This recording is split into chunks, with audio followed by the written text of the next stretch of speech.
আসসালামু আলাইকুম রহমতুল্লাহ। আশা করি সবাই ভালো আছেন।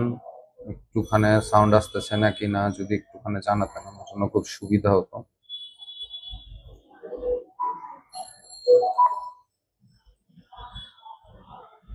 আরো কয়েকজন জয়েন হলে ইনশাল্লাহ শুরু করতেছি।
আসসালামু আলাইকুম রহমতুল্লাহ।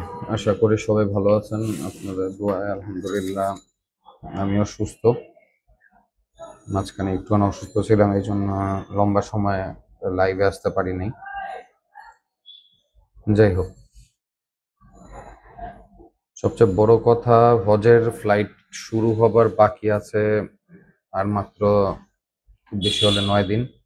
ইনশাল্লাহ যে আশা করা হচ্ছে যে 9 তারিখ থেকেই হজ ফ্লাইট শুরু হবে। 9 তারিখ থেকে সরকারি হাজির হজ ফ্লাইট শুরু হবে। তার পরবর্তীতে ধাপে ধাপে ইনশাল্লাহ বেসরকারি, তারপর বিমানে যারা যাচ্ছেন বেসরকারি হাজি তাদের ফ্লাইট সবগুলো ইনশাল্লাহ শুরু হয়ে যাবে।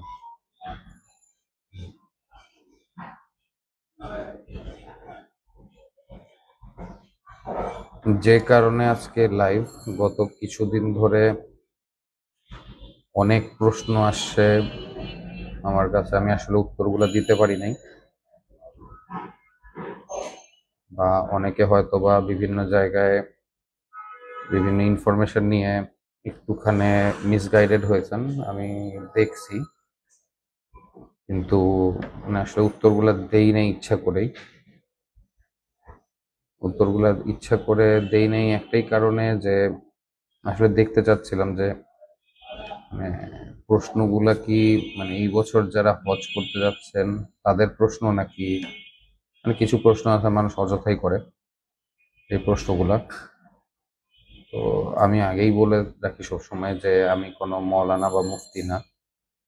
তো আমি আহকাম বিষয়ক বা এগুলা রিলেটেড কোনো কোয়েশ্চেনের অ্যান্সার দিচ্ছি না। আমি হজ উমরা এজেন্ট হিসেবে যেগুলো প্রশ্নের উত্তর দেয়া যায় বা দেয়া সম্ভব ওই উত্তরগুলাই দেব ইনশাল্লাহ।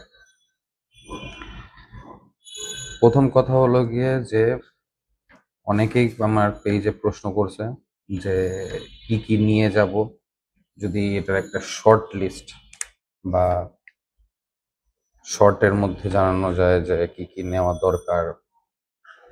এইটা এইটা আমি এখন আপনাদেরকে মুখে মুখে কিছু বলে দেব, আর পেজে ফুল লিস্টটা আমি পাবলিশ করে দেব। আপনারা ইচ্ছা করলে পেজ থেকে নিয়ে নিতে পারেন, অথবা এখন অনেকগুলো দোকানেও দেখা যায় যে তারা এই লিস্টটা রাখে। ওই লিস্ট থেকে দেখে আপনি শপিং যেগুলো আছে ওগুলো সেরে নিতে পারেন, কোনো সমস্যা নেই। তো লিস্টটা হলো গিয়ে আমাদের এজেন্সির মাধ্যমে যারা হজে যাচ্ছে মূলত তাদের জন্য। যদি আপনারা উপকৃত হন আলহামদুলিল্লাহ, আমার কোনো সমস্যা নেই, আরো ভালো আমার জন্য।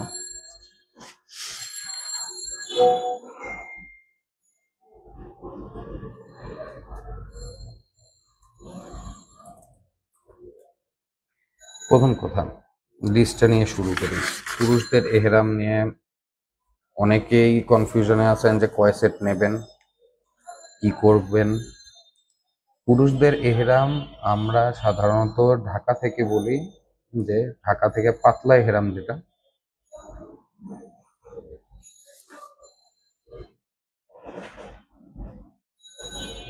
ওইটা আপনি 2 সেট নিয়ে যাবেন।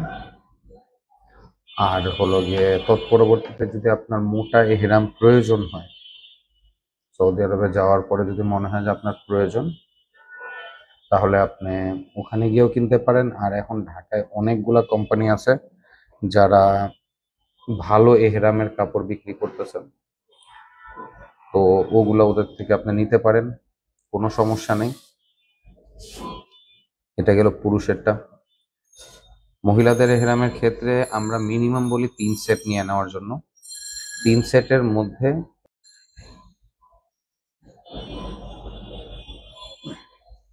এটা 3 পিস হতে পারে, তারপরে আপনার বোরখা, মানে যা যা পরিধান করতেছেন আপনি আপনি ওগুলাকে এহরাম ডিক্লেয়ার করে পরিধান করবেন, কিন্তু 3টা রং বাদ দিয়ে, হলুদ, বাসন্তী, লাল, এই 3টা রং আপনি ওইখানে এহরাম হিসেবে ডিক্লেয়ার করবেন না। এটা সবসময় খেয়াল রাখতে হবে। এর পরবর্তীতে হলো গিয়ে আপনার একটা সিঙ্গেল সেট বিছানার চাদর, একটা জায়নামাজ, একটা হ্যান্ডব্যাগ। এই 3টা পুরুষ মহিলা সবার ক্ষেত্রেই। একটা পাম পালিশ, টুথব্রাশ, টুথপেস্ট, চিরুনি যেটা আপনার প্রয়োজন অনুযায়ী, লুঙ্গি 2টা, একটা চামড়ার স্যান্ডেল বা জুতা যেটা আপনি পরতে অভ্যস্ত, আরাম বোধ করেন, এক জোড়া বা 2 জোড়া নিয়ে নিলেন আপনি। ওটা নিয়ে কোনো সমস্যা নেই, নিয়ে নিলেন, ওটা আপনার প্রয়োজনীয়তার উপর। দৈনিক পরিধেয় বস্ত্রগুলো আপনারা কয় সেট নেবেন, এটা নিয়ে একটা প্রশ্ন সবাই থাকে। অনেকে বলে যে ভাইয়া আমি 6 বা 7 সেট পাঞ্জাবি পায়জামা নিয়ে নেব নাকি, বা 8 সেট নিয়ে নেব নাকি। আমি পার্সোনালি মনে করি যে যত কম ওজনে, যত কম ঝামেলা নিয়ে সফর করা যায় তত আরাম। তো আপনি পাঞ্জাবি পায়জামা যেটা পরে আরাম বোধ করেন, প্যান্ট শার্ট যেটাই হোক, 3 থেকে 4 সেট। যদি আপনার ধোয়ার একবারেই অভ্যাস না থাকে, সেক্ষেত্রে আপনি আপনার প্রয়োজন অনুযায়ী বাড়ায় নিতে পারেন। ঘুমানোর জন্য পায়জামা বা গেঞ্জি এটা আলাদা, ওইটা আপনার রেগুলার সেট, এটা আপনার ঘুমানোর সেট। 2 সেট, মানে মূলত আপনি রেগুলার যেগুলো পরে মসজিদে যাবেন, বাহিরে যাবেন, ওটা 3 থেকে 4 সেট নিলেন। আর রুমে পরার জন্য কাপড় আপনি 2 থেকে 3 সেট নিলেন। রুমাল, টুপি, মোজা, সানগ্লাস, গামছা, এই জিনিসগুলো নিজের প্রয়োজন মাফিক আপনি নিয়ে নেবেন। ওষুধের ক্ষেত্রে একটা মেজর ইস্যু আসে। প্রয়োজনীয় ওষুধ আপনি, যদি আপনি 40 দিনের প্যাকেজে যাচ্ছেন, 30 দিনের যাচ্ছেন, 45 দিনের যাচ্ছেন, যেটাই যাচ্ছেন, আপনি 2 মাসের পরিমাণ নিয়ে নেবেন। সৌদি আরবে ওষুধের দামটা খুবই বেশি। সেক্ষেত্রে অনেকেই পরবর্তীতে দেখা যায় যে আপনার ঝামেলা হয়, যে এক্সাক্ট ওষুধটা পাচ্ছেন না, বা বাংলাদেশ হজ মিশনে গিয়ে ওষুধটা ম্যাচ করানোর চেষ্টা করতেছেন। আমরা এটা রেগুলার বেসিসে দেখি। সো আপনি 2 মাসের ওষুধ নিয়ে নেবেন। আল্লাহ না করুক যদি আপনার ওষুধ কিছুটা হারানো যায়, তাও যাতে আপনি সেফ সাইডে থাকেন। যাদের শেভ করার অভ্যাস আছে, দাড়ি, শেভিং সরঞ্জাম, এটা আপনার প্রয়োজন মতো নেবেন। টয়লেট পেপার, নেইল কাটার, ছোট একটা কেচি, স্কচ টেপ নেবেন। আসার সময় এটা খুবই প্রয়োজন হয় লাগেজ বাঁধতে। আর সবার কাগজ, কলম, ভ্যাসলিন, ক্রিম, ফল কাটার জন্য একটা ছোট ছুরি, একটা প্লেট, একটা গ্লাস, একটা চামচ, এগুলো অবশ্যই ক্যারি করতে হবে। তারপর স্পঞ্জের স্যান্ডেল, যেটা স্পঞ্জের স্যান্ডেলটা হলো গিয়ে এটা আপনার নিজস্ব অভ্যস্ততার উপরে। আপনি এহরাম পরার সময় আপনার স্পঞ্জের স্যান্ডেল পরতেই হবে। তো আপনি এখান থেকে দোকান থেকে দেখে একটা কমফোর্টেবল দেখে, যেটা আপনার পায়ে খুবই কমফোর্টেবল হয়, ওইটা নেবেন। এবং অবশ্যই 2 জোড়া নেবেন, কারণ বেশিরভাগ ক্ষেত্রেই দেখা যায় যে মিনায় বা আরাফাতে অনেক সময়ই হারিয়ে যায়, বা আপনি হারামে ঢুকতে নিছেন, আপনি কোথায় রাখছেন আপনার মনে নাই, হারায় যায়। চশমার যদি অভ্যাস থাকে, মানে আপনি যদি রেগুলার চশমা ইউজার হয়ে থাকেন, পাওয়ারের চশমা, অবশ্যই অবশ্যই 2 সেট নেবেন। কারণ হলো গিয়ে যে আপনার যদি 2 সেট না নেন, তাহলে দেখা যায় যে অনেক সময় আপনার একটা ভেঙে গেল, আপনি ওই, অনেককেই আমরা দেখছি সৌদি আরবে এত বেশি চশমার দাম যে অনেকে লম্বা সময় ওয়েট করে যে পরিচিত কেউ একজন আসতেছে ঢাকা থেকে, দেশ থেকে আসতেছে, তার হাতে আনায় নেব, তখন খুবই কষ্ট হয়ে যায়। আপনি নিজের অভ্যস্ততায় চিরা বা ইসুপগুলার ভুসি, এই 2টা জিনিস নিতে পারেন, কিন্তু এরা সম্পূর্ণ নিজের অভ্যস্ততায়। আপনাকে মানে নিতেই হবে এমন কোনো কথা না। এখন ওখানেও পাওয়া যায়, ওখানে একটু দাম বেশি পড়ে, এই ডিফারেন্স। হুইল চেয়ার যাদের প্রয়োজন, যারা রেগুলার ইউজ করেন, তারা ঢাকা থেকে নিয়ে যেতে পারেন, অথবা সৌদি আরবে গিয়ে কিনে নিতে পারেন। মহিলাদের বোরখাও সেম, ঢাকা থেকেও নিয়ে যেতে পারেন, সৌদি আরবে গিয়ে কিনেও নিতে পারেন। আগে আমরা বলতাম জেদ্দা এয়ারপোর্টের জন্য শুকনা খাবার নেওয়ার জন্য, এখন আর এটা প্রয়োজন হয় না, কারণ রুট টু মক্কা হয়ে যাওয়ার পর থেকে আপনার জেদ্দা এয়ারপোর্টে গিয়ে এতক্ষণ ওয়েট করতে হয় না যে শুকনা খাবার আপনার নেওয়া লাগবে। আর কাপড় শুকা দেওয়ার জন্য নাইলনের দড়ি, কাপড়ের ক্লিপ, এই 2টা অবশ্যই নিয়ে নেবেন। একটা ট্রলি ব্যাগ আমরা যাওয়ার সময়, আমাদের যে হজ যাত্রী আছেন তাদেরকে আমরা একটা ট্রলি ব্যাগ আমরাই প্রোভাইড করি। তো আপনিও যাওয়ার সময় একটা ভালো কোয়ালিটির ট্রলি ব্যাগ নিয়ে নেবেন। 28 ইঞ্চি পর্যন্ত সর্বোচ্চ, বেস্ট সাইজ হলো গিয়ে 26 ইঞ্চি নেওয়াটা। জুতা রাখার ব্যাগ হলো গিয়ে আপনি যখন হারামে ঢুকতেছেন, আপনি জুতাটা ওই ব্যাগে রেখে পিঠে ক্যারি করতে পারবেন, কারণ অনেক সময় আপনার দেখা যায় যে এমন জায়গায় আপনি জুতার ব্যাগ রেখে দেবেন, আপনি জুতা রেখে দেবেন, আপনি খুঁজেই পাচ্ছেন না। ছাতাটা ম্যান্ডেটরি, আমরা যদিও বা এটা দিয়ে দেই, জুতার ব্যাগ বা ছাতা এটা আমাদের হাজিদেরকে আমরা দিয়ে দেই। আপনাদের যদি দিয়ে দেওয়া হচ্ছে আলহামদুলিল্লাহ, না দিয়ে দেওয়া হলে আপনারা অবশ্যই কিনে নেবেন এই 2টা জিনিস। আর হলো গিয়ে মূল হজের ক্ষেত্রে প্লাস্টিকের ম্যাট একটা আমরা দিয়ে দেই, মিনা, আরাফাত, মুজদালিফায় যেটা ব্যবহার হয়। একটা সুগন্ধি মুক্ত সাবান, এটাও আমরা দিয়ে দেই, আমরাই প্রোভাইড করে দেই। আর যদি আপনি প্রোভাইড করে না পাচ্ছেন, ওটা আমরা হজের আগে প্রোভাইড করি। আপনি যদি না পাচ্ছেন তাহলে আপনি এখান থেকে যাওয়ার সময় কিনে নিতে পারেন, বা সৌদি আরবে নেমেও আপনি অনেক জায়গায় পাবেন, বিন দাউদ আছে, অন্যান্য দোকান আছে, ওগুলো জায়গায় আপনি ইনশাল্লাহ পেয়ে যাবেন, কোনো সমস্যা হবে না। আচ্ছা, গত বছর একটা আইন ছিল, এই বছর এখনো যেহেতু এই আইনটা আমরা হাতে পাই নাই, ওইটা হলো গিয়ে যে যাওয়ার সময় 23 কেজির একটা লাগেজ নিতে দেয়, আর আসার সময় 2টা। তো অনেকেই প্রশ্ন করছে যে যাওয়ার সময় আমি 2টা নিয়ে যাই, তাহলে আসার সময় আমার কিনতে হলো না। এটা পুরাপুরি সৌদি এয়ারলাইন্সের এখতিয়ার বা বিমান বাংলাদেশের এখতিয়ার। তারা যদি 2টা অ্যালাউ করে যাওয়ার সময়, তাও আলহামদুলিল্লাহ, না অ্যালাউ করে তাও কিছু করার নেই, ওটা তো আলহামদুলিল্লাহ আপনি বলতে হবে, যদি তারা যাওয়ার সময় না দেয়। আসার সময় আপনি 2 পিস লাগেজ পাচ্ছেন, সৌদি এয়ারলাইন্স বিমান দুইজনেরই পলিসি এটা, 2 পিস লাগেজ, একটা জমজম। জমজমটা এই বছরও গত বছরের মতো হয়তোবা ঢাকায় এসে কালেকশন করতে হবে এয়ারপোর্ট থেকে। এই হলো গিয়ে আপনার প্রয়োজনীয় জিনিসপত্র যেটা আপনি নিয়ে যাবেন সাথে করে, এই ব্যাপারটা শেষ হলো। এখন আসি দ্বিতীয় ব্যাপারটা, যে অনেকেই এখন গত কয়েকদিন ধরে প্রশ্ন করতেছে যে এটা কিভাবে হবে, ওটা কিভাবে হবে। তো আমি এখন এটা সবার ক্ষেত্রে আমি অ্যান্সারটা কমন একটা অ্যান্সার দেব। কারণ হলো গিয়ে যে সবাই কিভাবে হজে যাচ্ছেন, আগে মক্কায় যাচ্ছেন না আগে মদিনায় যাচ্ছেন, আমি আসলে সবারটা জানি না, আমার পক্ষে জানা সম্ভব না। তো আমি একটা রাফ এস্টিমেট দিয়ে দিচ্ছি আমার প্যাকেজ সাজানোর হিসাবে।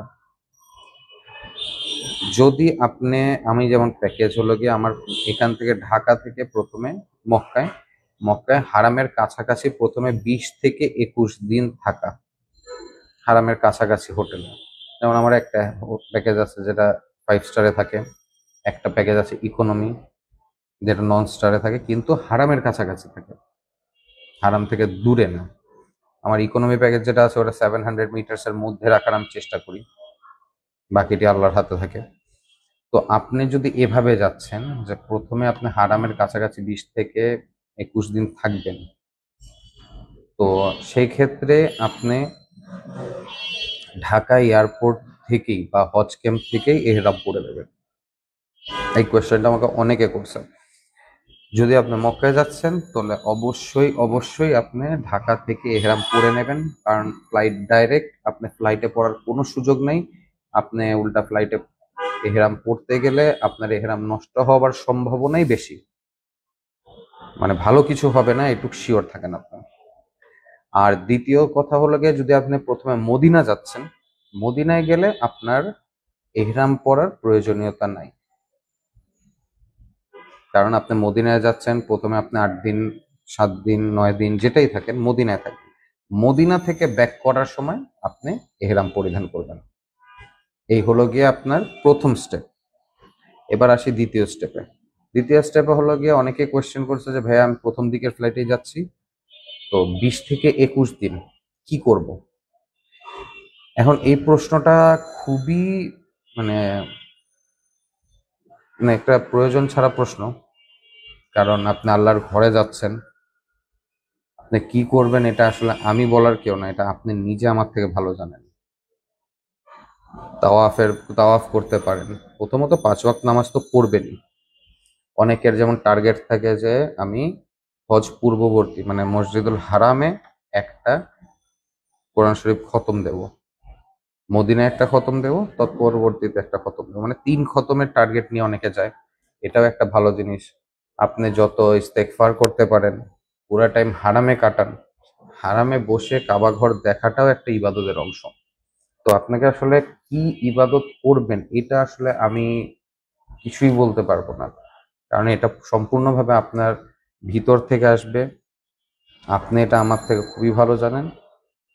কিন্তু হ্যাঁ, আপনি কিছু টার্গেটেড জিনিস ঘুরে ঘুরে দেখতে পারেন, মানে ইসলামের যে ইতিহাসের যে ইম্পর্টেন্ট কিছু জায়গা আছে ওগুলা ঘুরে দেখতে পারেন। কারণ যেহেতু আল্লাহ আপনাকে এখন নসিব করতেছে হজের জন্য, পরবর্তীতে আবার কবে নসিব করবে আপনিও জানেন না, আমিও জানি না, কেউই জানে না। আদৌ আমি আবার ফেরত যেতে পারবো কিনা এটাও জানি না। তো এটার জন্য যেমন হেরা গুহা আছে যেখানে কুরআন নাজিল হয়েছে, জাবলে সুর আছে, আরাফাত, মিনা, মুজদালিফা আপনি একবার হজ পূর্ববর্তী ঘুরে আসলেন, যেটাকে আমরা জিয়ারতের অংশ বলি। এবং 90% হজ এজেন্ট, 90 না 100% হজ এজেন্টই জিয়ারত করায়।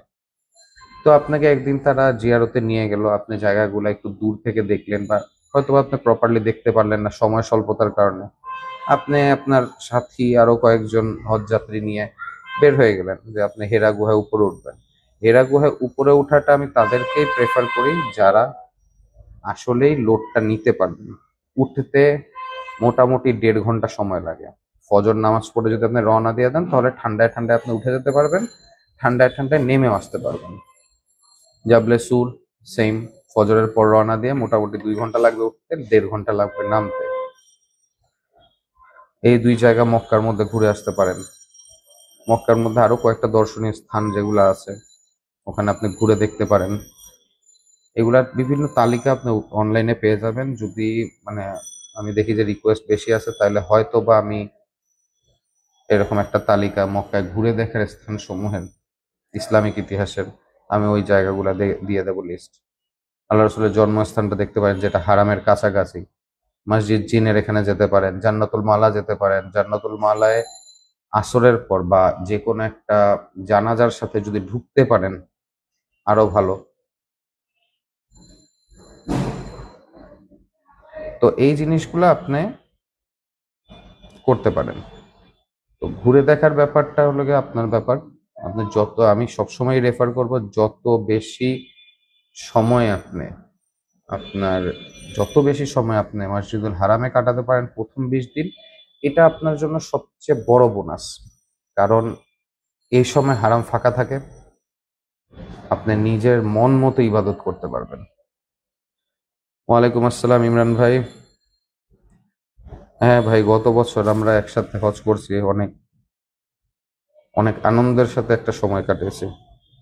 আলহামদুলিল্লাহ, আল্লাহ যাতে সবাইকে বারবার হজ করার সুযোগ দেয়। তো এটা গেল একটা। আপনি যদি এই পার্টে মদিনায় যাচ্ছেন, মদিনায় গেলে প্রথম 9 দিন সেম, আপনি মসজিদ নববীতে থাকতেছেন, যত বেশি সময় আল্লাহ রসুলের রওজা জিয়ারত করতে পারেন, যত বেশিবার পারেন, তার পরবর্তীতে আপনি রিয়াজুল জান্নায় প্রবেশ করে একটা তো হয়তো বা আপনি পেয়ে যাবেন অ্যাপয়েন্টমেন্ট, আরেকটা হলো গিয়ে ফজরের পরে সিস্টেম আছে যে ফজরের পরে গিয়ে ওয়েট করতে হয় অনেকক্ষণ, মহিলাদের ক্ষেত্রে পুরুষদের ক্ষেত্রেও ওয়েট করতে হয়। ওরা অনেককে 20-50 জনকে ডেকে নিয়ে নেয়, যাদের অ্যাপয়েন্টমেন্ট নাই তাদেরকেও ভিতরে ঢুকতে দিয়ে দেয়। তো এইটা হলো গিয়ে প্রথম 2 পার্ট। যারা প্রথমে 20 দিনের জন্য মক্কায় চলে গেছেন তারা এখন মক্কা থেকে মদিনা যাবেন 20 দিন শেষ হলে।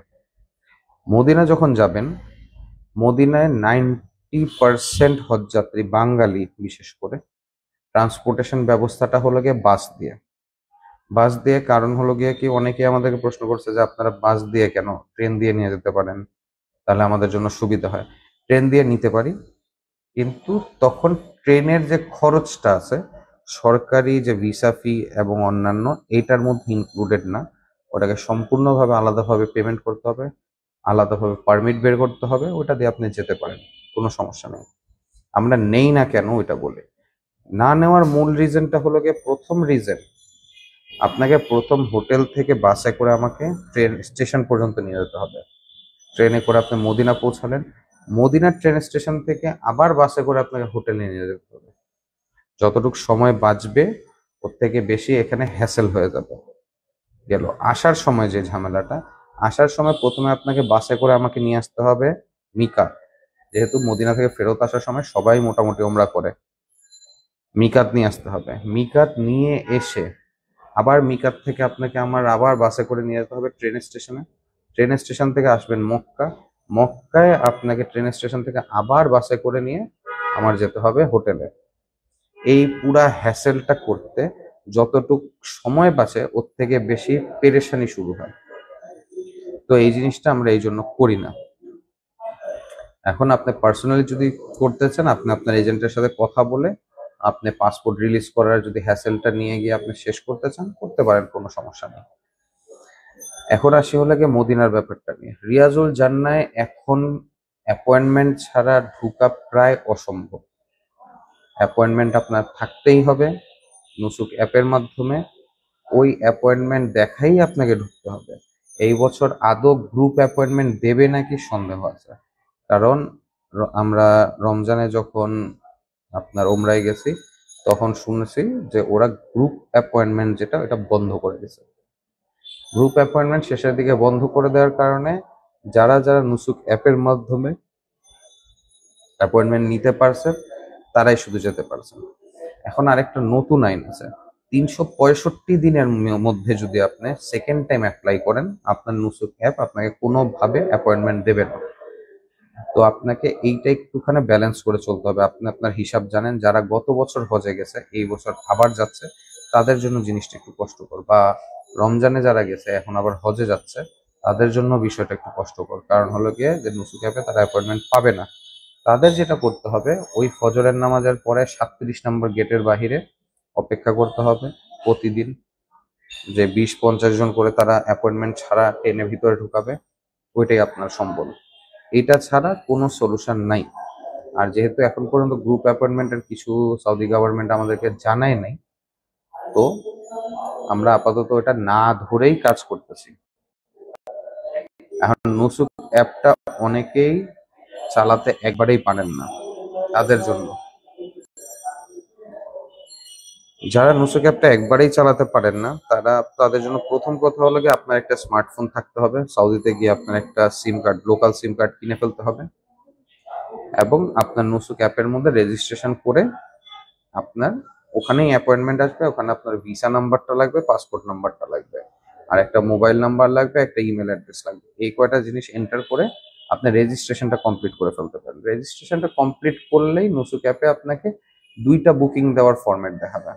একটা হলো গিয়ে ওমরা বুকিং, একটা নিচে দেখাবে রাওদা বুকিং। আপনি রাওদা বুকিংটা নেবেন। প্রত্যেক দিন 8-10 বার ট্রাই করলে হয়তো বা আপনি আপনার ডেট অনুযায়ী বুকিং পেয়ে যেতে পারেন, কারণ রাশ অনেক বেশি থাকে।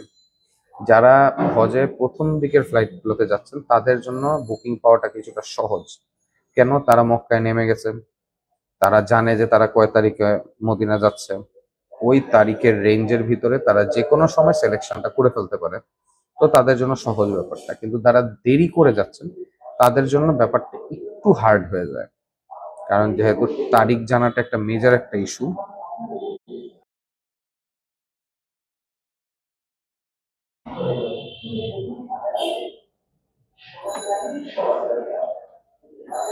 তারিখ জানাটা যেহেতু মেজর একটা ইস্যু, এই জন্য একটু ঝামেলা হয়ে যায়। তো আমি আপনাদেরকে সাজেশন দেব যে আপনারা ঢাকা থেকেই থাকা অবস্থাতেই একটু ট্রাই করেন যে রেজিস্ট্রেশন যদি বাংলাদেশি নাম্বার দিয়ে হয়ে যায় তাহলে তো আলহামদুলিল্লাহ। আমার যেমন রোমিং করা নাম্বার, আমি ওই নাম্বারটাই দিয়ে রাখি, ওটা দিয়ে হয়ে গেছে, কোনো সমস্যা হয়নি। এমনি রোমিং ছাড়া নাম্বারে হবে নাকি এই ব্যাপারে আসলে আমার জানাটা কম, তারপরেও আমি হয়তোবা অন্য কারোটা চেষ্টা করে দেখব। যদি হয়ে যায় তাহলে তো আমি একটা পোস্ট দিয়ে দেবো পেজের মধ্যে।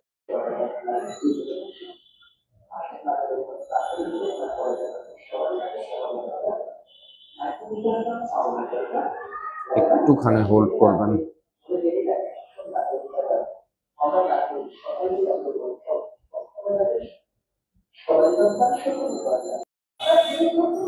এক্সট্রিমলি সরি, আমার মোবাইলের নেটওয়ার্কের একটু সমস্যা দিচ্ছিল লাইভে, এই জন্য সমস্যা হচ্ছিল। এখন আসি তার পরবর্তী কথা। তার পরবর্তীতে আপনি এই কয়েকটা জিনিস কমপ্লিট করতে করতে আপনার 5 জিলহজ মোটামুটি সবাই মক্কায় এসে পড়বে, 5 থেকে 6 জিলহজ। পরবর্তীতে আপনার হজের মূল কার্যক্রম শুরু হবে। যারা প্রথম দিকে যাচ্ছে তারা হজটা খুব আরামে করতে পারবে, মানে এটা নিয়ে আপনার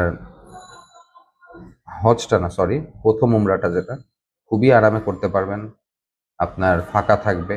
যখন আপনি 5 জিলহজ যারা মদিনা থেকে ফেরত আসতেছেন তাদের জন্য উমরাটা হবে খুবই কষ্টদায়ক। খুবই কষ্টদায়ক বলতে আপনি প্রথম দিকে এসে যে ফ্রিনেসটা পেয়েছেন ওইটার নামগন্ধ থাকবে না। একবারে ফুল ভিড় থাকবে, একবারে হারাম শরীফ ফুল লোড থাকবে, মক্কা সম্পূর্ণ মানুষ দিয়ে ফুল থাকবে। কারণ যারা যারা হজ করতেছে তখন মোটামুটি সবাই মক্কায় এসে পড়ছে। কিছু মানুষ আসবে 6 জিলহজ। এখন আপনাদের মূল হজের কার্যক্রম শুরু। 8ই জিলহজ থেকে আপনারা মূল হজে ঢুকে যাচ্ছেন। সচরাচর 8ই জিলহজ থেকেই আপনার মিনা শুরু হয়, কিন্তু এই রাশ এই ভিড় কাটানোর জন্য 7ই জিলহজ শেষ হলে রাত্রে দিবাগত রাত বা রাতের 12টার পর বা 1টা 2টার পরে যে কোনো সময় আপনার এজেন্ট আপনাকে নিয়ে মিনায় চলে যাবে। আর যদি আপনি ফজরের পরে মিনার জন্য রওনা দিলেন তাহলে মিনায় ঢুকতে ঢুকতে আপনার জোহরের নামাজ পার হয়ে যাবে। তো আমরা সবাই চেষ্টা করি যে রাত্রে নিয়ে যাওয়া, রাত্রে হাজি একটু রেস্টও পেলো, ওয়েদারটা একটু ঠান্ডা থাকে, আপনি একটু আরাম করে ফজরটা পরে আপনার মিনার দিন শুরু হলো। 8 তারিখ আপনি সারাদিন মিনায় থাকলেন, সেম রাত হবে, ডিনারের পরে আপনাকে ওখান থেকে আরাফাতের জন্য নিয়ে যাওয়া হবে। আরাফাতেও সেম, আপনি যদি ফজরের পর রওনা দিয়ে আসেন তাহলে আপনার দিন পার হয়ে যাবে, এত পরিমাণ লোড থাকে। আর যদি আপনাকে রাত্রে নিয়ে আসা হয় আলহামদুলিল্লাহ আপনি আরামের সাথে আরাফাতে এসে পড়তে পারতেছেন। আরাফাতে আপনার দিনের মূল হজ মাগরিবের ওয়াক্ত পর্যন্ত আপনি এখানে পড়লেন, ফজর জোহর আসর 3 ওয়াক্তের নামাজ পড়লেন। তৎপরবর্তীতে ওখান থেকে মুজদালিফা, মুজদালিফায় রাত্রি যাপন এবং পরবর্তী দিন ফজর পর্যন্ত ওখানে অবস্থান করে আমরা বের হয়ে যাই কঙ্কর নিক্ষেপের জন্য। অনেকে ফেতরা সিস্টেমে যারা থাকেন, মানে আমার যে হজের প্যাকেজ ফেতরা সিস্টেমের, ফেতরা সিস্টেমে হলে গিয়ে প্রথমে আপনি গিয়ে হারামের সামনে থাকা হজের কাছাকাছি সময় আজিজিয়া শিরশা এই এলাকাগুলাতে মিনা আরাফাতের মিনার কাছাকাছি এই এরিয়াগুলোতে থাকা, এই এরিয়াগুলোতে থাকলে যেটা সুবিধা হয়, আমি যেমন আমার হাজিকে থেকে মুজদালিফা থেকে ডাইরেক্ট দিয়ে এসে পড়ি আমার আজিয়ার বিল্ডিং এ। আমার আজিয়ার বিল্ডিং এ নিয়ে এসে পড়লে যেটা সুবিধা হয়, আমি তাদেরকে 1 ঘন্টা সময় দিই ফ্রেশ হয়ে যাওয়ার জন্য। ফ্রেশ হয়ে তৎপরবর্তীতে যখন আমরা জামারাতে কঙ্কর নিক্ষেপ করতে যাই তখন জায়গাটা আমাদের বাসা থেকে কাছে পড়ে, কম সময়ে আমরা কঙ্কর নিক্ষেপ করে ফেরত আসতে পারি। তো এই জিনিসটার সুবিধার্থে আজিয়া শিরশা আজিয়া শিমালিয়া, আজিয়া জুনুবিয়া, এই এলাকাগুলোতে অনেকেই বাসা নেয় এবং এটাতে হাজিদের একটুখানি আরামও হয়। তো এই কঙ্কর নিক্ষেপ করে এসে আপনাকে অপেক্ষা করতে হবে আপনার জবার জন্য, মানে কুরবানির জন্য। এখন কথা হলো গিয়ে যে অনেকেই কোয়েশ্চেন, আমার গত বছর অনেকে কোয়েশ্চেন করছে পেজে যে কুরবানিটা কিভাবে দেব, নিজের হাতে দেব নাকি ব্যাংকে দেব। আমি পার্সোনালি প্রেফার করি ব্যাংকে দেওয়াটা, যেহেতু কুরবানিটা মিনার ভিতরে হচ্ছে। আর বাকি আপনার ইচ্ছা, এটার মধ্যে কোনো জোর নাই, আপনি নিজে দিতে পারেন বাহিরে, ওই কাকিয়া আছে ওখানে, আপনার খাসির বাজার আছে, আপনি ওখানে গিয়ে কুরবানিটা করতে পারেন, এটা সম্পূর্ণ আপনার ইচ্ছা। কিন্তু আমি পার্সোনালি প্রেফার করি ব্যাংকের মাধ্যমে, মিনার ভিতরে যে কসাইখানাটা সৌদি গভর্নমেন্ট বানিয়েছে, আমি ওইখানে জবাটা হোক আমার, এটাই আমি প্রেফার করি। তারপরে ওই দিন রাত্রে আপনি জবা হয়ে গেল, আপনার বিকালে দুপুরের মধ্যে যখন হলো, জবা হয়ে যাওয়ার পরে আপনি মাথার চুল ফেলে মুন্ডন করে আপনি হালাল হয়ে গেলেন। এর পরবর্তীতে রাত্রে আপনি ফরজ তওয়াফ সাই করতে গেলেন, তারপর আরো 2 দিন মিনার অবস্থান থাকে, আরো 2 দিন কঙ্কর নিক্ষেপ থাকে। আপনার এটা হলো গিয়ে মূল হজ। এখন অনেকেরই কোয়েশ্চেন এই মূল হজের মধ্যে, যেমন এখন এই পার্টটুকু হলো গিয়ে এজেন্টের মাধ্যমে যদি আপনি ভালোভাবে পেয়ে যান আলহামদুলিল্লাহ ভালো। এখন হলো গিয়ে যেগুলো কোয়েশ্চেন আসছে আমার কাছে, কোয়েশ্চেনগুলা আমি একটা একটা করে উত্তর দিই।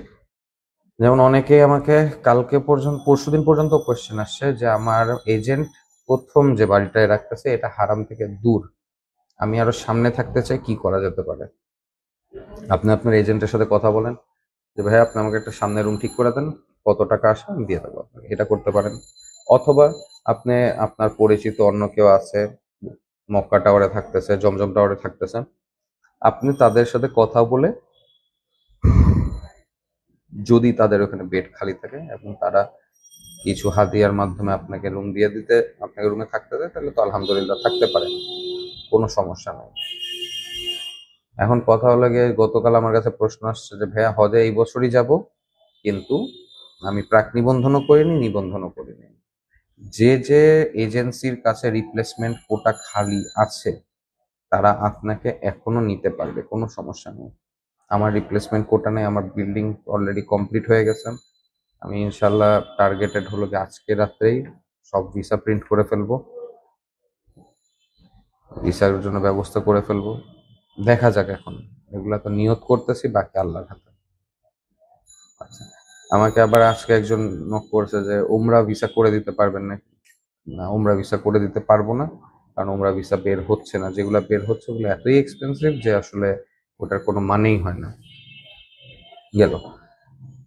তো এখন যদি অন্য কারো কোনো কোয়েশ্চেন থাকে বা প্রশ্ন থাকে এই সফর রিলেটেড, কি ইবাদত করব কি না এগুলা না, সফর রিলেটেড কোনো কোয়েশ্চেন থাকে আপনারা আমার পেজের ইনবক্সেও দিতে পারেন, অথবা লাইভের মধ্যে কমেন্টও রেখে যেতে পারেন, আমি পরবর্তীতে দেখলে আমি অ্যান্সারগুলো লিখে দিয়ে দেবো।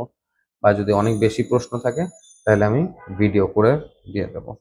আপনারা সবাই মোটামুটি চেষ্টা করবেন ঢাকা থেকে নিজেদের ফোনে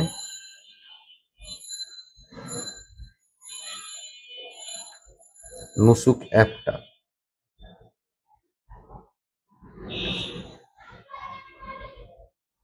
নুসুক অ্যাপটা ডাউনলোড করে নিতে। কারণ অনেকেরই বয়স্ক বাবা মা আছেন, তারা হয়তো বা পারবে না ইউজ করতে। এই জন্য আমি বলবো যে যদি সম্ভব হয় আপনাদের পক্ষে, আপনারা ঢাকা থেকে ওনাকে ইয়াটা করে দেবেন, ইনস্টলটা করে দেবেন। আলহামদুলিল্লাহ, সরি। নুসুক অ্যাপটা আপনি প্লে স্টোরে আরামেই পাবেন, সব মোবাইলের জন্যই পাওয়া যায়। আপনার ইয়ার জন্য পাওয়া যায়, অ্যান্ড্রয়েড আইওএস দোনোটার জন্যই পাওয়া যায়। এই যে এই অ্যাপটা নুসুক, আপনি ডাউনলোড করে ইনস্টল করে সবকিছু রেডি করে নিতে পারেন, কোনো সমস্যা নাই ইনশাল্লাহ। আর আলাদা যারা শর্ট প্যাকেজে যাচ্ছেন, অনেকেই বলতেছেন যে শর্ট প্যাকেজে যাচ্ছে রিটার্ন টিকিটটা আলাদা কিনতে বলছে এজেন্ট। হ্যাঁ, এটা ঠিক কথা, রিটার্ন টিকিট আপনাকে আলাদাই কিনতে হবে, কারণ সৌদি এয়ারলাইন্স এবং বিমানের যে আইন আছে ওটাতে হলো গিয়ে 40 থেকে 42 দিনেরই টিকিট আপনাকে পাওয়া যাবে, আপনাকে দেওয়া হবে, এছাড়া কোনো টিকিট দেওয়া হবে না। যেটা শর্ট প্যাকেজের টিকিট আছে অন্যান্য বিজনেস ক্লাস, ওগুলো প্রায় 3,70,000-এর উপরে পড়ে, ওটা আনবিয়ারেবল পড়ে যায়। তো বেটার অপশন হলো কি, আপনি যদি শর্ট প্যাকেজে যাচ্ছেন আপনার এজেন্টকেই বলেন যে আপনার অমুক দিনের রিটার্নের টিকিট এমিরাটস হোক কাতার হোক যেটাই হোক ওইটাতে করে দিতে, আপনি ওটাতে করে এসে পড়লেন, এই ইনশাল্লাহ। আর যেটা বুঝতে পারছি, আমি আসলে 10 মিনিট আর অনলাইন থাকবো, কারো যদি কোনো প্রশ্ন থাকে বলতে পারেন, আমি আমার পক্ষে যতটুকু সম্ভব আমি অতটুকু অ্যান্সার দেওয়ার চেষ্টা করব, আর না জানা থাকলে মাফ চেয়ে নেবো। এই আমি মোটামুটি 5-7 মিনিট 10 মিনিট আছি, কারণ একটু পরে নামাজের ওয়াক্ত হয়ে যাবে। তো আপনাদের কোনো প্রশ্ন থাকলে আমাকে জানাতে পারেন।